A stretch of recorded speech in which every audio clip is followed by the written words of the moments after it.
We have big news. Big news concerning the WWE Draft.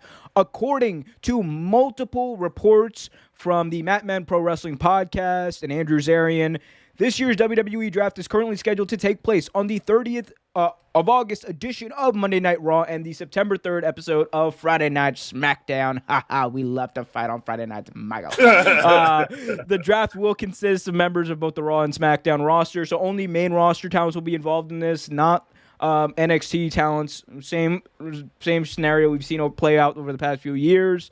Last year, we saw the likes of Seth Rollins, Bianca Belair, Kevin Owens all head to SmackDown, while The Fiend, Braun Strowman, Sheamus all moved to Raw. The biggest moves we saw last year was the separation of the New Day as Big E moved to SmackDown, while Kofi and Xavier switched to Raw.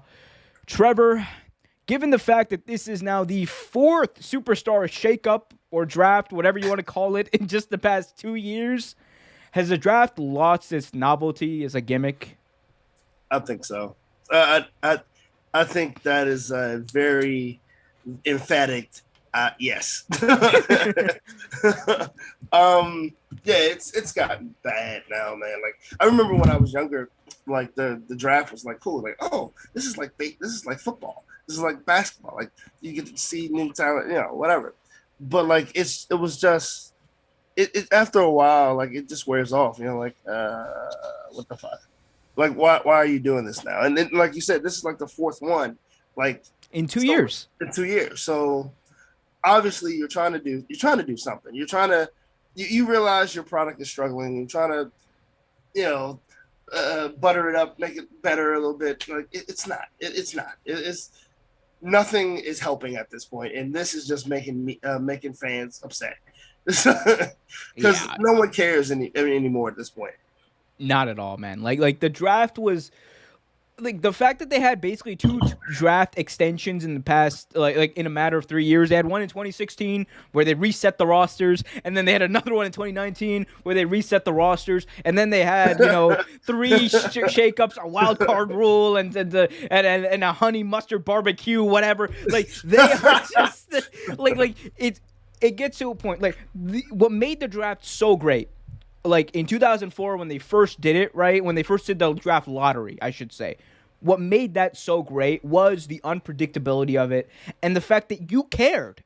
You cared to see where these people went, because this only happens once a year. This is like it's not like something that's going to be like, oh my God, we're just going to see these people switch anyway. This was something that was only meant to happen once a year, and it was meant to literally shake up and make fresh matchups. But over the past literally 2 years, we've seen 4 of these in some incarnations, right? Sometimes it's a shakeup, sometimes it's a wild card rule, sometimes it's a draft extension. But when you do it that often, it becomes less special. And when you do it that often, it does lose its novelty. And now it's like the draft is happening. Who cares? Yeah. Who genuinely gives a fuck? Unless like they switch the Universal Champion and WWE Champion, which please God no, don't do that. Do not put Roman Reigns on Raw. I will cry. Unless they do something big like that, no one's gonna care. No one's gonna bat an eye, because we're probably gonna, because they get around it anyway. We've seen SmackDown superstars go on Raw. Like they don't keep it separate anyway. Like at least when they were doing the separate pay-per-views, it was like completely separate, and you felt like, okay, Raw and SmackDown don't intermingle at all. Right. That was cool. But then they were just like, okay, we have dual branded pay-per-views and honey mustard barbecue pre-shows. Like it's like we're just gonna go and have everybody wrestle, and then we're gonna have Survivor Series, SmackDown versus Raw, one time only, and then WrestleMania interpromotional matches, one time only, and then the WWE Draft, one time only. Well, damn, if you do it 5 times a year, it's not one time only. I'm only it's like 70,000 times only. Yeah, it's like 70,000 times only. It's like once in a lifetime, like 74. Like, come on. Like it's also just lying to your fans at this point. And anyone who's kept up with the product, I'm sure there are people out there who are excited about this. And look, I'm glad there are, because if every wrestling fan was as cynical about WWE as I am, then that would not be good for their product. That would not be good for wrestling.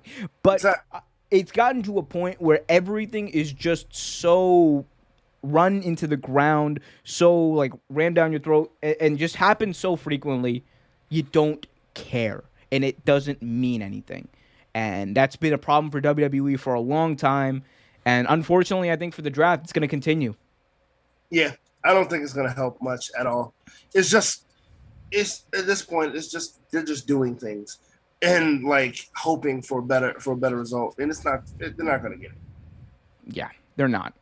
How mad would you be? We were the last question about the draft. How mad would you be if Roman Reigns got switched to Raw? How mad would you be? Absolutely pissed, because to me that ruins him. That completely ruins him. Like, I mean, yeah, his charisma is not something that just goes away. You know what I mean? But his whole gimmick to me changes when he goes to Raw because different writers. It shouldn't be, but it seems like it's different writers. I don't understand. Like if they switched Roman Reigns to Raw as a way to fix Raw, you're not fixing Raw. You're just making SmackDown, like SmackDown is then missing its best thing. Like the best thing. Like, there's a lot of good things about SmackDown. Like you got Bianca Belair is great, and you have the tribal chief thing that's dominating SmackDown. And you're taking the one thing that we love about Roman Reigns and stripping it away. Please don't do that. And please keep Bianca Belair in SmackDown. Please. Oh my God, please. Thanks for watching this video from Real Take Sports Talk. Remember to like, share, subscribe, hit that notification bell so you get notified whenever a new video is released. Also remember to check out our live show every single Thursday at 8 p.m. right here on the YouTube channel. And remember, keep it real.